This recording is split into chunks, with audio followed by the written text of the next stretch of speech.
La discusión económica se ha transformado en uno de los principales campos de batalla política del país. Las diferencias entre el gobierno del presidente Kast y las autoridades económicas de la administración anterior escalaron durante las últimas semanas a propósito del informe de finanzas públicas presentado por el ministro de Hacienda, Jorge Quirós, documento que derivó incluso en intentos de impulsar una acusación constitucional contra exautoridades. Desde el oficialismo se ha insistido en que la administración anterior dejó una situación fiscal más compleja de lo informado, mientras que diversos economistas y exautoridades han cuestionado tanto el diagnóstico como las consecuencias políticas que se han intentado extraer de esa discusión. Y por supuesto, acá en esta mañana de Turno AM lo conversamos con el economista y exministro Álvaro García. Bienvenido, ¿cómo está? ¿Cómo está? Muy buenos días, un gusto estar con ustedes. Tenemos las preguntas abiertas en este momento con nuestro editor Camilo Espinosa. Álvaro, se le ha hablado del boomerang del el ministro actual de Hacienda, Jorge Quirós, este informe que presentó el lunes, y boomerang porque da la sensación de que van a tener que hacer ajustes a la mega reforma justamente por ese informe. ¿Qué tan así es? ¿Cómo lo ve usted? ¿Cuál es su balance de estos hechos que se empiezan a cruzar? Que en un principio eran temas distintos y se empiezan a cruzar en la agenda pública. A ver, no sé si es boomerang o no, pero lo que sí es claro es que el informe de finanzas públicas señala que de aquí al año 31 va a subsistir un déficit fiscal. Y la gran crítica que muchos le hemos hecho al proyecto de reforma que impulsa el gobierno es que genera aún más déficit fiscal. Por lo tanto, hoy día tenemos un proyecto de ley en el Congreso que genera déficit fiscal que se suma al déficit fiscal que identifica el informe de finanzas públicas. Hace mucho tiempo que Chile arrastra este problema, pero el proyecto que está en discusión solo lo agrava. Y por lo tanto es indispensable que el gobierno atienda a esta situación. Tuvimos ayer una buena noticia con las declaraciones del ministro García Ruminó, que se abre a cuestionar ciertos elementos que claramente son inconvenientes del proyecto, pero resta que esto ocurra. El ministro Quirós habló hace algún tiempo de que justamente en este escenario de déficit fiscal, esta idea de que los países o los modelos, más bien hablaba él, que basaban, digamos, su desarrollo en el gasto social fueron fracasados. Esa es una posición que fue calificada, digamos, por la opinión pública, más bien una visión ideológica del ministro Quirós. ¿Usted lo ve igual? ¿Qué le parecen esas declaraciones que hizo? Eso a propósito Yo no creo que Sí, Yo no creo que existan países que basen su crecimiento en el gasto social, no conozco ninguno al menos. Lo que sí conozco, y es prácticamente todos los países del mundo, que protegen a su ciudadanía, y eso es lo que busca hacer el gasto social. Y el gasto social, entre otras cosas, fortalece la capacidad de las personas a través del sistema educacional, cuestión que es clave para el crecimiento económico. Pero ciertamente el crecimiento económico requiere más cosas que el gasto social. El proyecto del ministro Quirós tiene como propósito el crecimiento. Lo que resta por probar es que va a lograr eso. Hay algunas dimensiones del proyecto que sí tienen un impacto sobre el crecimiento, como es todo lo que sugiere hacer sobre permisos. Hay que sí señalar que el grueso de ese trabajo ya lo hizo el gobierno del presidente Boric, y lo que le corresponde a este gobierno es implementar lo que ya quedó realizado. Hay también una idea de disminuir el impuesto a las empresas, que si se hace de manera compensada, hubo un acuerdo también durante el gobierno del presidente Boric, que eso generaría un impacto menor pero positivo sobre el crecimiento económico. El resto de las cosas que considera el proyecto realmente no tienen ningún impacto sobre el crecimiento, y sí prenden una gran luz de alerta, y es cómo se va a financiar el Estado. Y el gobierno ha señalado que lo va a hacer reduciendo el gasto público, y eso, como lo señalan muy claramente los oficios del Ministerio de Hacienda, se hace por la vía de reducir programas que son fundamentales para la ciudadanía en el ámbito de la salud, de la educación, de las pensiones. Y eso, por supuesto, es extraordinariamente grave. Don Álvaro, le voy a hacer una pregunta. Usted es economista y experto, y por supuesto su condición en su momento de ministro y toda su experiencia permite analizarlo para el ciudadano común. Y sé que esta pregunta le puede ser inquietante, pero quiero llevarlo ahí. ¿Es correcto afirmar que Chile enfrenta una crisis fiscal? Sí, es correcto. Ok, ahora, esta crisis fiscal ¿es grave, administrable y de quién es culpa? A ver, nosotros tenemos, más que crisis, hablemos de déficit fiscal. ¿Qué significa un déficit fiscal? Significa que el Estado gastó más de lo que recibió en un año.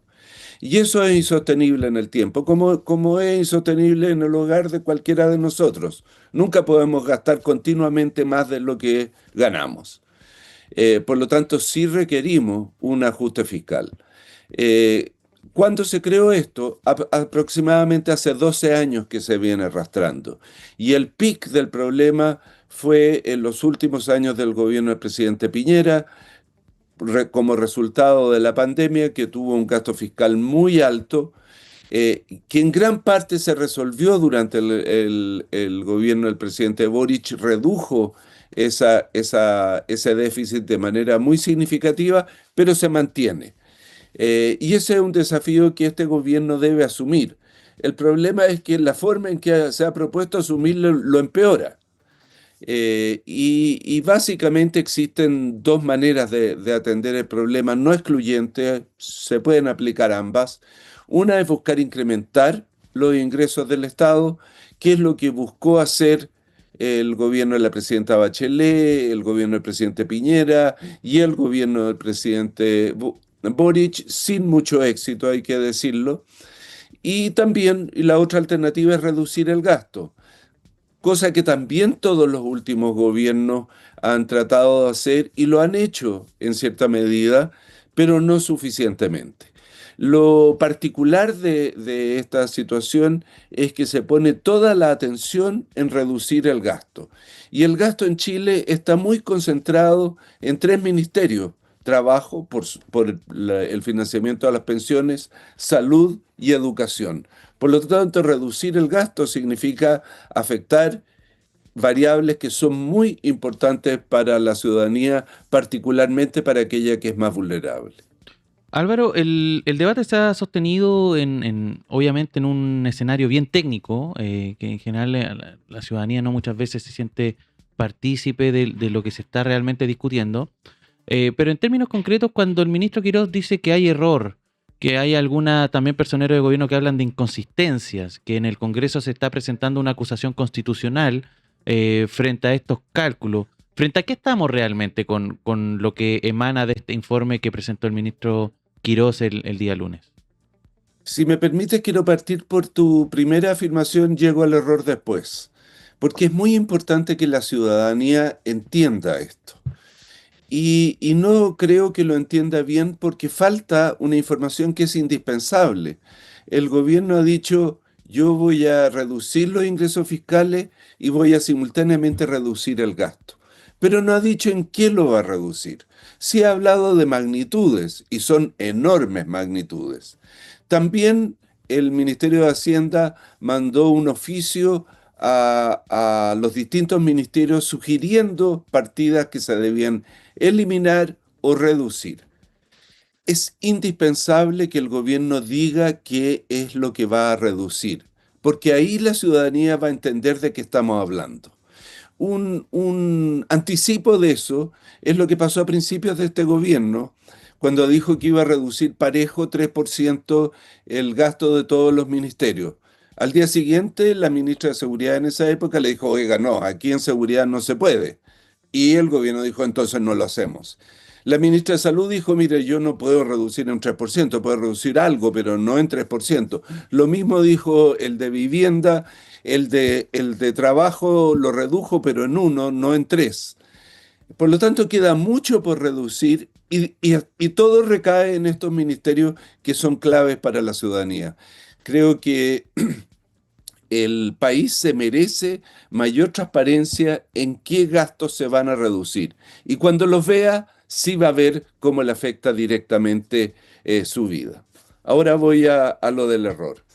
El supuesto error, porque la verdad es que el proyecto no dice cuál es el error, y hemos visto al ministro Quirós retroceder estos días, ya no habla de error, habla de inconsistencia, tampoco clarifica cuáles son. Pero el día que habló del error sí lo explicitó y dijo, hay un error que significa que la deuda pública crece en 10.000 millones de dólares, porque el déficit del Estado son 13.000 y el gobierno anterior solo consideró 3.000 como incremento en la deuda pública. Ese es un error, pero del ministro Quirós, porque todo el déficit nunca se traduce automáticamente en deuda.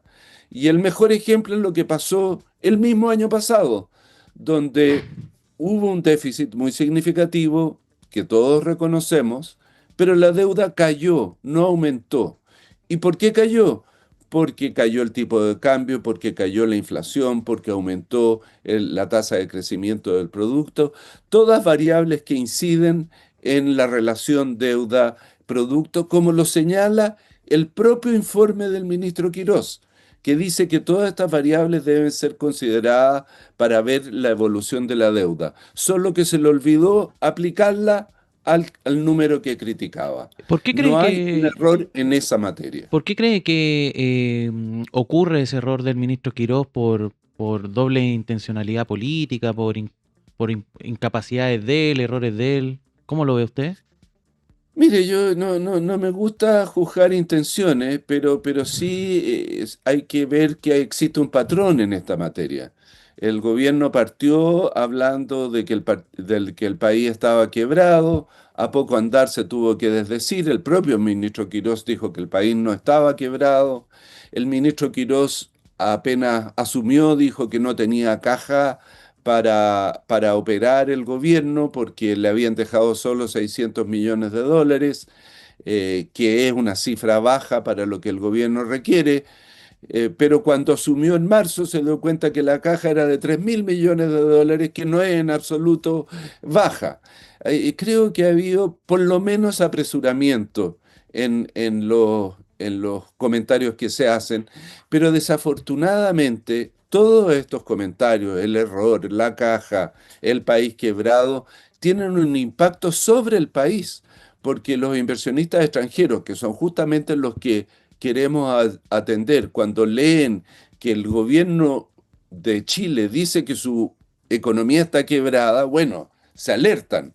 Cuando dicen que la deuda es mucho mayor que lo que el gobierno anterior había reconocido, nuevamente se alertan. Esas son las señales que precisamente inhiben que la inversión llegue a Chile, y es por eso que a poco andar el gobierno corrige esas palabras, pero haberlo hecho y haberlo hecho de manera consecutiva ciertamente tiene un efecto perjudicial para el país y sus instituciones. Álvaro, para ir cerrando, la próxima semana, el día martes, finalmente se empieza a conversar la mega reforma en el Senado. Si usted tuviese que definir las 3 correcciones más importantes, aporte, cambio, eliminaciones, modificaciones finalmente de este proyecto más importante, más relevante que debiesen ocurrir, ¿cuáles serían? Yo creo que lo más importante es que el proyecto asegure sostenibilidad fiscal, asegure que las cuentas del sector público estén ordenadas. Y eso significa eliminar ciertas cosas del proyecto que son muy costosas. El ministro García Ruminó dio cuenta de, a mi juicio, la más importante, que es el crédito que se le da a los empleadores con, no sé, no entiendo por qué piensan que eso va a generar empleo. No, todo el mundo ha coincidido en que no lo hace, pero cuesta mucha plata.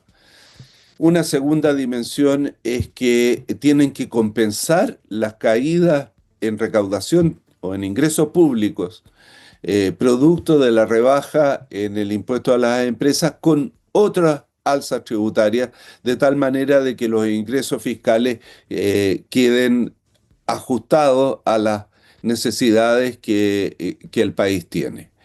Y tercero, creo que si va a haber reducción en el gasto fiscal, es indispensable que sea transparente durante el trámite parlamentario qué partidas de gasto se van a reducir. Álvaro García, esta mañana ex ministro con nosotros, acá en turno. Muchas gracias por esta comunicación. Un gusto estar con ustedes. Muy buenos días. 9:20 de la mañana, 9:21 para ser exactos. Puesto número 2. El vicepresidente de Estados Unidos, J.D. Vance, afirmó que Washington y Teherán siguen negociando un memorando de entendimiento, aunque reconoció que aún no está claro cuándo o si se firmará.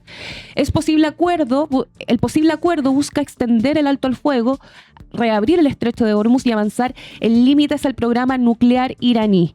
Irán, por su parte, negó que exista un pacto cerrado y las conversaciones continúan abiertas.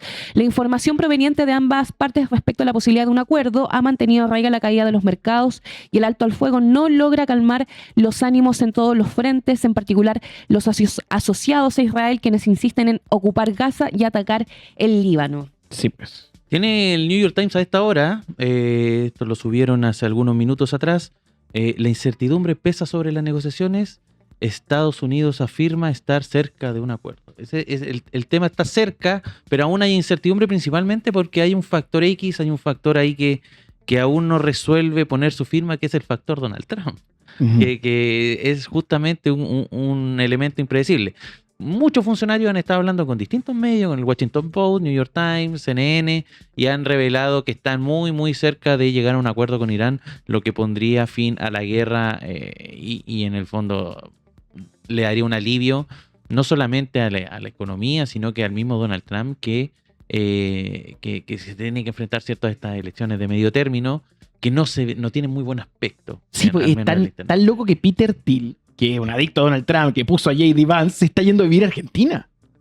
La ven negra. Eso es lo que ha pasado en la última hora. El informe del New York Times ayer contaba de que Peter Thiel, este personaje, Palantir, lo hemos hablado acá, está decidiendo irse a vivir a Buenos Aires.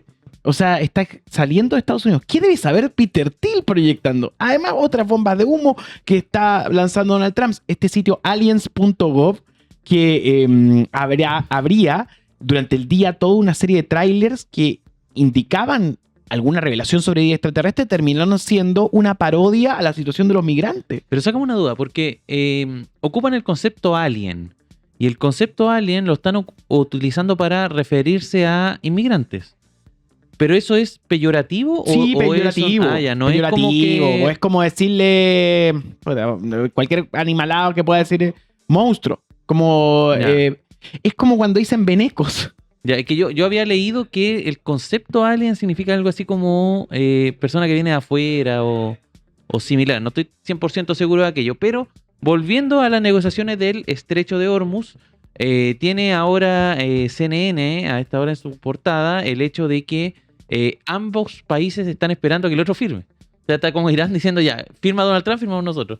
Y Estados Unidos lo mismo, firma Irán y firmamos nosotros. Es que lo que pasa es que Donald Trump no quiere mostrar esto como un fracaso. Claro, los detalles respecto a... porque dicen acá, es bien curioso, pero J.D. Vance, por ejemplo, habló ayer y dijo que en general están revisando los últimos ajustes que tienen que ver con conceptos. Que en Farsíen, que es el idioma que se habla en Irán, puede que no signifiquen lo mismo que en inglés. Entonces está ahí el tema en puntos de lenguaje, al menos él lo puso en ese escenario. Eso es lo que está ocurriendo. Y además está movido Medio Oriente porque Israel volvió, lo comentábamos ayer, a la carga contra el Líbano y también contra Gaza. Reanudó operaciones y está dispuesto, dijo Netanyahu ayer, a hacer una ocupación del 70% de Gaza. O sea, de alto al fuego ya prácticamente no queda nada. Esto también en un escenario en donde se logró quitar la vida a un alto funcionario de Hamas el día de ayer, y también está todo esto de lo que ocurrió en la ONU, que ellos fueron condenados por la ONU y ellos decidieron finalmente renunciar, salirse de la ONU. Entonces hay una conversación, una tensión importante que se está reanudando en la zona de Israel, Israel-Palestina, Israel-Líbano, zona norte y sur de ese país, mientras se está tratando de llegar a un acuerdo de paz finalmente con Irán. Oye, estamos también observando que todo el tema militar sigue en asuntos internacionales. Rumania tuvo un incidente el día de ayer y hay mucha tensión sobre todo esto. Hay diferencia entre los anuncios de Washington y Teherán. Aunque Estados Unidos informó que se había alcanzado un entendimiento pendiente de aprobación presidencial, Irán negó posteriormente que existe un acuerdo definitivo. Como bien tú decías, todo este ida y vuelta. Y hay impacto económico y energético internacional con petróleos, mercados y presión sobre economías importadoras. Además, Israel reclama a la ONU por su inclusión en una lista negra. Israel protestó ante la ONU tras ser incluido, según su embajador Danny Danon, en una lista negra sobre violencia sexual en conflictos. La nómina también incorporaría a Hamas. Danon calificó la decisión como política y alejada de la realidad. Según él, es una decisión política. Desconectado de los hechos y la realidad, escribió en X tras ser informado por Antonio Guterres. El Ministerio de Relaciones Internacionales israelí anunció la ruptura de lazos con la oficina de Guterres. La ONU anunció que la puerta del secretario general sigue abierta para Israel y los demás estados miembros. Oye, estaba recogiendo lo que acabas de comentar de Rumania, que Sí. lo del dron. Respondió Estados Unidos, dijo que van a defender cada centímetro de la OTAN, y Rumania es un país de la OTAN. Entonces, mucho ojo con lo que esté ocurriendo justamente en esta zona de Europa del Este. Un dron atribuido a Rusia impactó en Rumania y Estados Unidos advierte: vamos a defender cada centímetro de la OTAN. Habló Matthew Whitaker, quien es el embajador norteamericano, el embajador de Estados Unidos en la OTAN, en la Alianza Atlántica. Así es. Ahora vamos a seguir monitoreando todas estas situaciones internacionales en las próximas horas y días. Puesto número 1 de esta mañana. La Junaed presentó una denuncia ante la Fiscalía por un supuesto perjuicio fiscal superior a 14.000 millones vinculado al programa de alimentación escolar en la región de O'Higgins. La actual administración, encabezada por Fernando Peña, sostiene que existirían irregularidades en modificaciones contractuales realizadas entre el año 2022 y 2023, las que habrían favorecido a la empresa Socer S.A. mediante aumentos en el valor y cantidad de raciones. Las acusaciones han sido rechazadas por la exdirectora de Junaed, Camila Rubio, quien asegura que las observaciones detectadas fueron subsanadas y que el caso ya había sido revisado por organismos fiscalizadores. ¿Qué está pasando?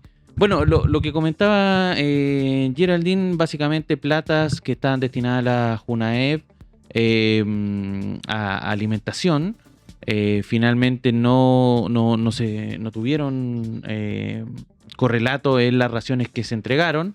Se está tratando de culpar digamos, lo que fue la administración anterior, la administración Boric de la Junaed, que estaba encabezada por Camila Rubio, y entre las pruebas que presentaron a Fiscalía, porque esto llegó a Fiscalía, en un principio era solamente algo que estaba revisando, haciendo apuntes en la Contraloría, pero en Fiscalía presentaron, entre otros, esto lo tiene Exante a esta hora, un correo electrónico borrado. Ya. Que tú sabes que cuando se hacen el traspaso, ¿cierto?, de la administración pública, se entrega todo, incluyendo los correos anteriores, y encontraron ahí un correo borrado. Esto lo comentó ayer Fernando Peña, quien es el actual, digamos, director de la Junaed actual de la administración Cast. En ese correo, dice acá, se lograron recuperar correos que habían sido eliminados, y en particular uno donde el entonces jefe jurídico de Junaed, Alejandro Laiseca, recomienda a la directora nacional, Camila Rubio, hacer las modificaciones de los contratos por resolución exenta.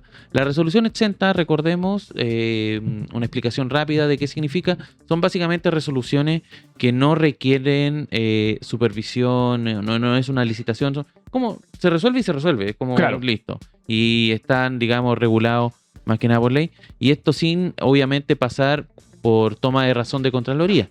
que es lo que impide, digamos, que ocurra cuando se presenta una resolución exenta. Actualmente la ISECA es asesor jurídico de la empresa Socer.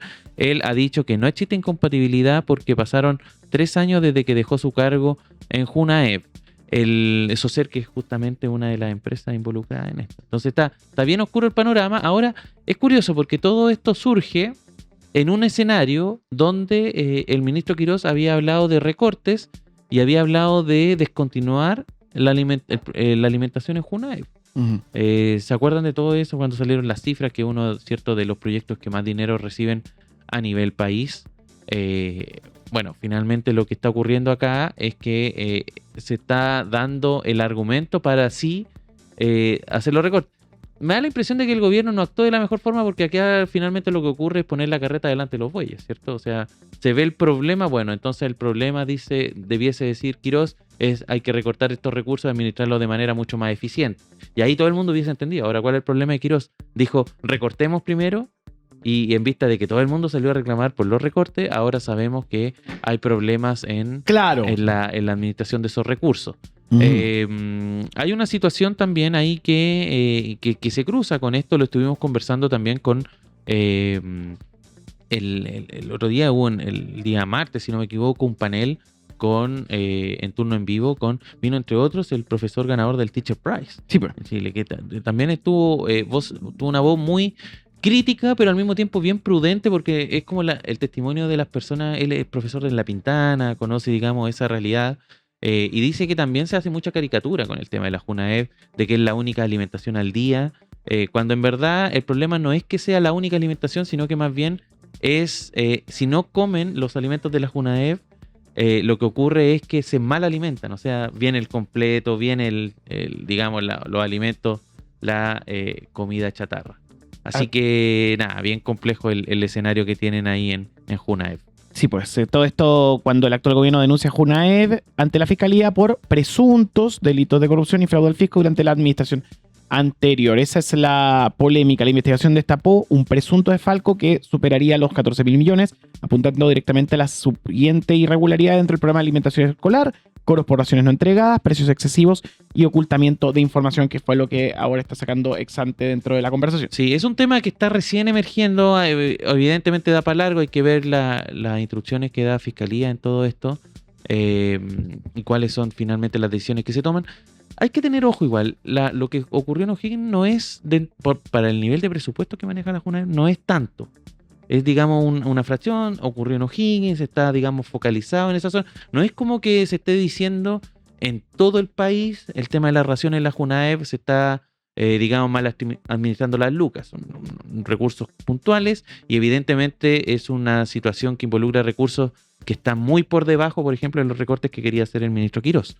Entonces eso también para tener, digamos, la ponderación adecuada respecto a, porque yo he visto a varios también analistas en televisión, haciendo este análisis de que finalmente le da la razón al ministro Quirós este tema de los recortes, cuando en verdad son más bien problemas focalizados que tienen que resolverse penalmente, buscar ahí a los responsables y finalmente cómo esto se resuelve. Y en una institución tan grande y tan importante como la Junaev, evidentemente son cosas que pueden ocurrir. Les recordamos que ustedes pueden aportar con turno desde 4.990 pesos. Pueden ser socios y estamos en esta mañana con premios para todos aquellos que se unan a nuestra transmisión. Y tenemos una entrevista de interés en esta mañana, Geraldine, a propósito de lo que estamos viendo, porque se encuentra en el estudio nada más y nada menos que Camila Rubio, exdirectora de Junaev, para profundizar y hacer doble clic respecto a esto. Contémosle a la gente cómo estás, Camila, y a todos los que pueden enviarnos sus preguntas y dudas en este momento a través de nuestro chat. ¿Quién vamos a tener acá en el estudio? Bienvenida, Camila, ya se está instalando, ya lo estábamos conversando acá en el ranking de noticias junto a Camilo Espinosa, Nicolás Copano y por supuesto, Camila, partamos por lo principal. El actual director nacional de Junaev sostiene que durante su administración se generó un supuesto perjuicio fiscal superior a los 14.000 millones. ¿Qué responde ante esta acusación? Mira, primero, este tema no es nuevo. Este tema lo abordó la Contraloría en el año 2024. A partir de una autodenuncia que nos hicimos nosotros. ¿Por qué? No porque nosotros estuviéramos pagando de más, sino por los problemas que había en la base de licitación del año 2020. Hoy te vi disculpa que Espera, venía vienes corriendo. espera, vienes de TVN, donde Sí. estaba dando una entrevista, y cruzaste acá para poder conversar con nosotros. Muchas gracias por eso. Sí, sí, que vengo ahí un poco- Tranquila, poco- si quieres justo tomar corriendo. agua, porque es importante que la gente le quede muy claro a propósito de lo que ha pasado con Exante en esta mañana y este correo electrónico que sale a la luz, que las cosas se pongan sobre la mesa, porque el tema de la Junaed es grave para la gente. Sí, y muchas gracias. Bueno, como te decía, este tema no es nuevo. Nosotros hicimos una denuncia y le pedimos a la Contraloría que investigara y auditara todo este proceso de licitación. ¿Por qué? Porque en el año 2020, donde se adjudican estos contratos que permiten que se puedan cobrar 11 por 8 mil pesos, que no son precios normales, no son precios que estén dentro, sean parte del programa. Como también teníamos desayuno a 200 pesos, que tampoco era algo normal ni que tampoco hablaba de la calidad de los servicios. Entonces le pedimos a la Contraloría que investigara y auditara todo este proceso porque habían problemas estructurales, habían problemas complejos. ¿Y cuál era uno de los problemas que tenía esta base de licitación? Era que había que pagar a todo evento. Y esa era parte de las reglas, que era lo que se había adjudicado el año 2020. Sí o sí.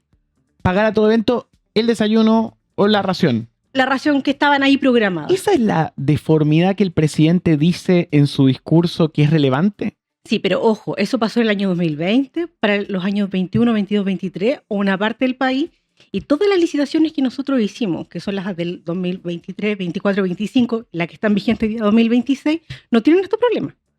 Todos estos problemas fueron corregidos, de hecho la misma Contraloría lo señala y dice, bueno, esto fue corregido efectivamente porque pusimos bandas de precios, pusimos una serie de otras reglas que permitían que estas cosas no pasaran. Entonces acá teníamos un problema grave de la licitación del año 2020.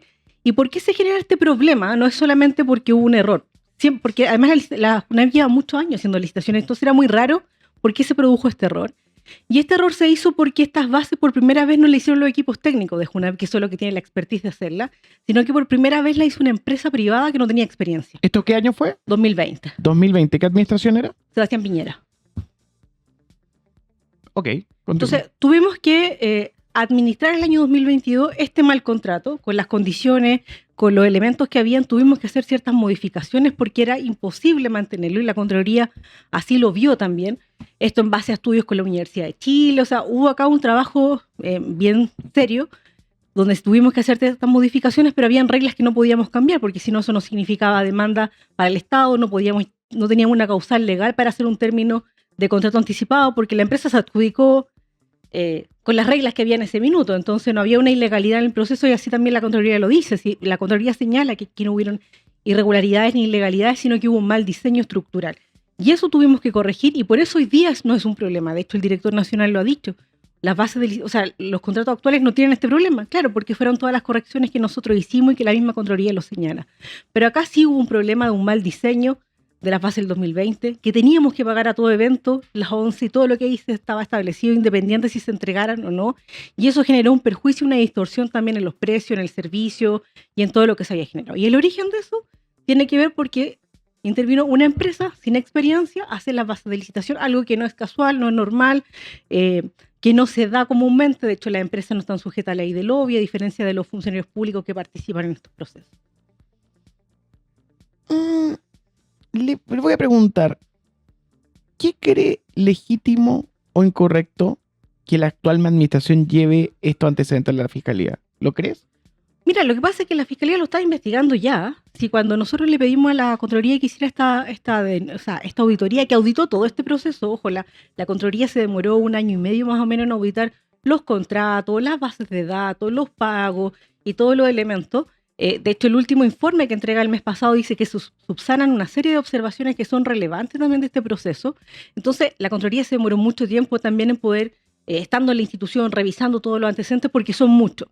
Entonces, hay antecedentes que ya estaban en manos del Ministerio Público. El Ministerio Público descarta una irregularidad a partir de una denuncia cuando se hizo esto de los 3.500 millones por 30 raciones que le hizo un grupo de diputados, y ahí la Fiscalía lo desestima, porque también la Contraloría lo desestima. Y los elementos asociados a esta empresa que se contrató en el 2020, que se contrató por un trato directo, sin experiencia, para que hiciera unas bases de licitación y generara las complejidades y las consecuencias que generó, eso estaba en manos del Ministerio Público. También se ha puesto atención en Alejandro Laiseca, quien trabajó en Junaed y hoy se desempeña en la empresa cuestionada justamente, ¿cree que agrava la situación de que siga trabajando en la empresa favorecida? Mira, Alejandro Laiseca, también para aclarar, era el jefe jurídico de Jaime Toá, de la administración de Sebastián Piñera. Alcanzó a trabajar más o menos un mes. Cuando yo fui directora, él fue el jefe jurídico durante como un mes hasta que se fue. Luego se fue a un servicio público, entonces era difícil poder evaluar si tenía o no tenía alguna relación con la empresa. Y nosotros nos enteramos el año pasado de que estaba trabajando en la empresa. Si tú me preguntas a mí, lo encuentro éticamente bien cuestionable. Pero Complejiza políticamente el caso, se podría decir. yo creo que lo complejiza, pero ahí yo creo que es el que tiene que dar las explicaciones de por qué se va a trabajar ahí o cuáles son las características, o la empresa tendrá que dar las explicaciones, pero Alejandro Laiseca es un funcionario que venía también desde mucho tiempo atrás. Llama la atención porque la gente siente desconfianza, son los desayunos de los niños, es la comida de los niños, con eso no se juega. Absolutamente. ¿Usted de buena fe le podría explicar al público entonces por qué el gobierno está equivocado en su planteamiento sobre la administración anterior? Mira, yo creo que el gobierno sí lo ha señalado, que aquí hubo un problema de el diseño de la base de licitación del año 2020, y eso yo creo que ahí concordamos de que ahí hubo un problema. O sea, ninguno de estos dos gobiernos tendría por qué ver este tema. No, digo que los dos concordamos de que había un mal diseño, Claro. y que eso trajo una serie de consecuencias. Yo creo que ahí hay un punto común. Del 2020, de licitaciones que hoy día no están vigentes además, o sea, no son los contratos que están hoy día vigentes. Entonces, ahí hubo un mal diseño, un problema, la intervención de una empresa haciendo bases de licitación, algo muy irregular y muy, muy extraño, y creo que ahí hay una concordancia. Todos los procesos posteriores han estado en orden con la historia, con los elementos técnicos, con visaciones correspondientes, con estudios que le han dado seriedad al proceso de licitación. O sea, no por nada el director dice que hoy día las licitaciones que están vigentes, los contratos que están vigentes no tienen la dificultad que tuvo en ese minuto. ¿Por qué? Porque se hicieron todas esas modificaciones que permitían corregir el año 2022. Perdón, el año 2020. Pero el 2020 tenía unas consecuencias que tenía unos problemas que tuvimos que asumirlo, tuvimos que administrarlo, porque lo que no podíamos hacer era dejar sin alimentación a los niños. Y además en el 2022, quizá muchos no se acuerdan, pero cuando yo decía que el problema no solamente son las 11 de 7.000, sino que también los desayunos de 200 pesos, en el 2022 se entregaban desayuno, era un huevo duro con leche, era un rechazo brutal, porque claro, con 200 pesos tampoco es que pueda conseguir mucho más. También hicimos cambios en la estructura alimentaria, en cómo se entregan los desayunos, en las características. Entonces, hay cambios que se hicieron. Hoy día es un programa que funciona a partir de la realización y evaluación de los equipos técnicos, con la experiencia que corresponde, con diseños a partir de esa mirada técnica, que permiten decir que un programa que funciona es un programa serio, que además abarca y contrata más de 35.000 trabajadores que también son parte del programa. Entonces es un programa que está funcionando pese a los problemas que se generaron en este periodo. Usted está entonces asegurando de que no hay un hito de corrupción, sino hay un error de las administraciones anteriores. Mira, yo no podría decir qué fue lo que pasó en el 2020. Creo que eso es algo que se tiene que revisar. ¿Por qué se contrató a esta empresa externa para que se hicieran las bases de licitación? Eso creo que es algo que está pendiente y que está en proceso de revisión, y de eso no podría como asegurarlo, porque eso también nosotros lo pusimos a disposición al Ministerio Público. Todo lo que se hizo después se hizo conforme a la revisión de Contraloría, con ya auditado todo este proceso por Contraloría, con informes, no sé, de la Universidad de Chile, que también dieron respaldo a una serie de definiciones, y eso se hizo en ese marco, en el marco administrativo, legal y jurídico, que te permitían ese contrato y esa fase de licitación. Entonces, el lunes de aparecer una mención a este proceso que usted está llevando y todo lo que ha sucedido, ¿le parecería injusto algún tipo de mote por parte de la cuenta pública? O sea, a mí lo que no me parece correcto y me parece incluso que es injurioso es cuando dice que nosotros le ocultamos información a la Contraloría, porque eso sí que no es real. Nosotros, la Contraloría estuvo físicamente en la institución, revisó todas las bases de datos, todos los contratos, y en la medida que iban apareciendo elementos, se le iban entregando. Y para cerrar, lo que dice Exante, lo de este correo electrónico borrado, ¿no es así? Mira, yo lo encontré en mi correo ayer. Me metí a revisar el correo electrónico, estaba ahí. De hecho, me di cuenta que se había metido la semana pasada y se lo había, no sé si reenviado o guardado la jefa jurídica actual de la institución. Entonces estaba ahí porque me metí a buscarlo. Es un correo que además no me lo manda a mí, se lo manda a Alejandro, que era el jefe jurídico, al jefe del programa de alimentación. Era un correo electrónico interno, donde hay más personas copiadas. Al menos yo lo encontré en mi celular ayer sin dificultad. O sea, ¿Exante está exagerando?